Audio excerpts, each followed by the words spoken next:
എല്ലാവർക്കും നമസ്കാരം.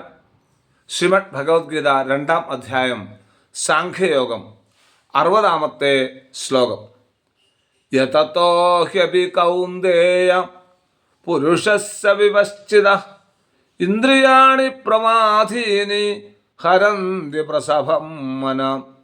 കൗന്ദേയ ഹി യതതഃ വിപശ്ചിതഃ പുരുഷസ്യ അപി മനഃ പ്രമാഥീനി ഇന്ദ്രിയാണി പ്രസഭം ഹരന്തി.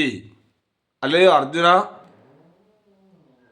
എന്തുകൊണ്ടെന്നാൽ മോക്ഷത്തിനായി പ്രയത്നിക്കുന്ന വിവേകിയായ സാധകന്റെ പോലും മനസ്സിനെ വിഷയാഭിമുഖമാക്കി ക്ഷോഭിപ്പിക്കുന്ന ഇന്ദ്രിയങ്ങൾ ബലമായി വിഷയങ്ങളിലേക്ക് വലിച്ചു കൊണ്ടുപോകുന്നു.